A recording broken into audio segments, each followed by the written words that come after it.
తెలంగాణ రాష్ట్రంలో మొదటి సంవత్సరంలో డిసెంబర్ 7, 2023 నుంచి డిసెంబర్ 7, 2024 ఒక్క సంవత్సరాన్ని కులబద్దగా తీసుకుంటే 55,143 ప్రభుత్వ ఉద్యోగ నియామకాలు మన ప్రభుత్వం చేపట్టింది.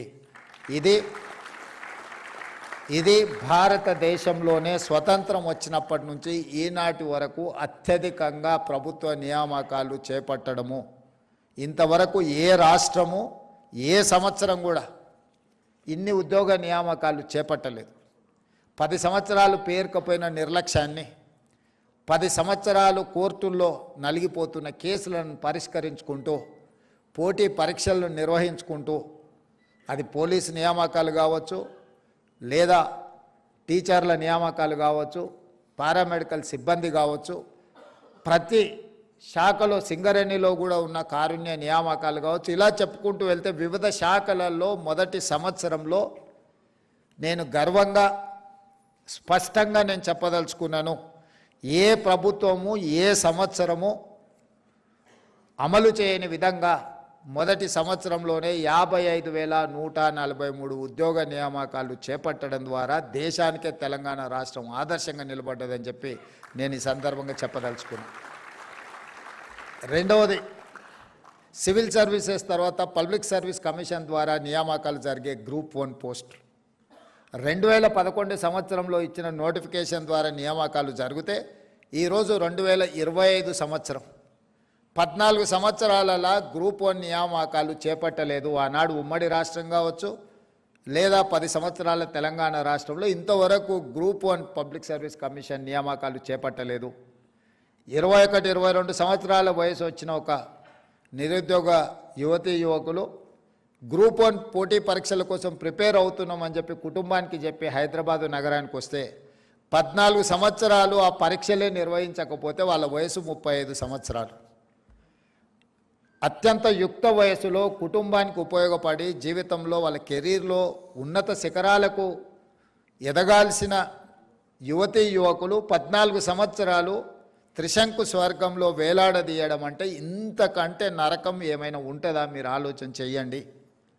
అట్లాంటి పరిస్థితి నుంచి ఎన్నో అడ్డంకులను అధిగమించి ఉన్న ఖాళీలను అన్నిటిని కూడా లెక్కగట్టి 563 గ్రూప్ 1 పోస్టులకు ఇంతవరకు ఉమ్మడి రాష్ట్రంలో కూడా 563 నియామకాలు ఎప్పుడూ జరగలేదు. మొదటిసారి 563 గ్రూప్ 1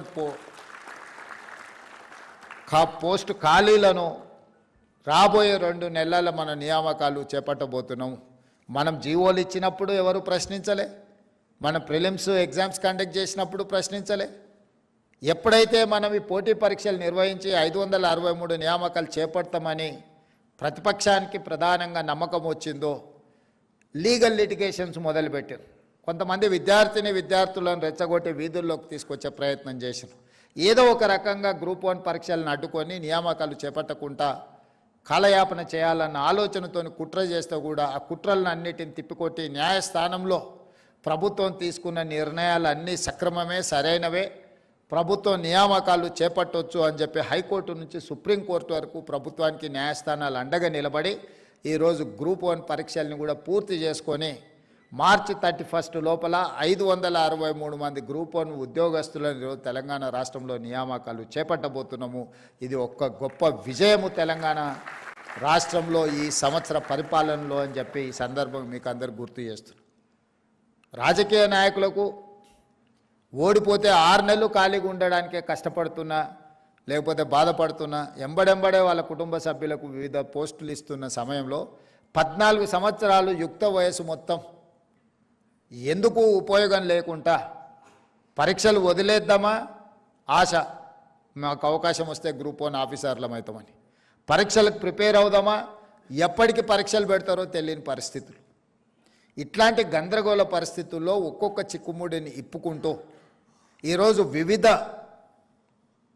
హోదాలలో ఉండే ఖాళీలను అన్నిటిని కూడా నియామకాలు చేపట్టుకుంటూ ముందుకు వెళ్తున్నాము. ఇట్లాంటి కార్యక్రమాలు తీసుకొని ముందుకెళ్తున్నప్పుడు యువత సహకారం సంపూర్ణంగా ఉండాలి. ఈ ప్రభుత్వం ఆలోచన చేస్తున్నదే మీకోసం, మీ అవకాశాల కోసం.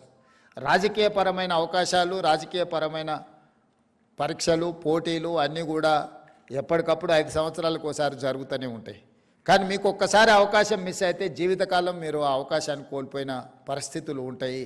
అందుకే తెలంగాణ రాష్ట్ర ప్రభుత్వం ఈనాడు ప్రభుత్వంలో వస్తున్న ఖాళీలను అన్నిటిని కూడా క్రమపద్ధతి తప్పకుండా క్యాలెండర్ డేట్స్ ప్రకారం నోటిఫికేషన్స్ ఇచ్చి నియామకాలు చేపట్టడానికి అన్ని రకాల సహకారాలు అన్ని రకాల నిర్ణయాలను తీసుకొని ముందుకు వెళ్తున్నాము. ఈరోజు మళ్ళొకసారి ఈ సివిల్స్లో ఇంటర్వ్యూలకు సెలెక్ట్ అయిన వాళ్లకు నా అభినందనలే కాదు, మిమ్మల్ని అన్ని రకాలుగా ప్రోత్సహించడానికి ఈ రాష్ట్ర ప్రభుత్వం మీది, మీకెప్పుడు అండగా నిలబడుతుంది. మీకు ఏ సమస్య ఉన్నా కూడా ఉప ముఖ్యమంత్రి గారు అందుబాటులో ఉంటారు, సింగరేణి సంస్థ అందుబాటులో ఉంటుంది. ఢిల్లీలో కూడా రెసిడెంట్ కమిషనర్కు నేను తెలంగాణ భవన్ రెసిడెంట్ కమిషనర్కి కూడా నేను ఆదేశాలు ఇస్తాను. మీకు ఏదైనా అవసరం ఉంటే ఢిల్లీలో తెలంగాణ రెసిడెంట్ కమిషనర్ మీరు కలిస్తే మీ సమస్యలు పరిష్కరించడానికి అవసరమైతే మీరు ఇంటర్వ్యూలకు ఎక్కడైతే మీరు కోచింగ్ తీసుకుంటున్నారో లేదైతే ఏదైనా కోచింగ్ సెంటర్లు కానీ ఎక్కడైనా మీకు ఏదైనా అవసరం ఉంటే తప్పకుండా ఈ రాష్ట్ర ప్రభుత్వం మీకు అండగా నిలబడుతుంది. మా అందరి ఆకాంక్ష ఒక్కటే, ఈ మొత్తానికి మొత్తం మీరు ఎన్నిక అవ్వాలి. ఈ ఎన్నిక అవ్వడానికి అవసరమైన సంపూర్ణ సహకారాన్ని మన ప్రభుత్వం మీకు అందిస్తుంది. ఈ అవకాశాన్ని అందిపుచ్చుకోండి. తెలంగాణ సమాజంలో ఇంకా మన పిల్లలు సివిల్స్కు ప్రిపేర్ అవ్వాలి. మీకు అవసరమైన అన్ని రకాల కోచింగ్ సెంటర్లు ఈ లెవెల్లో కానీ ఢిల్లీ లెవెల్లో కానీ ఎలాంటి సహకారం కావాలన్నా మన రాష్ట్ర ప్రభుత్వం మిమ్మల్ని ప్రోత్సహించడానికి సిద్ధంగా ఉన్నది.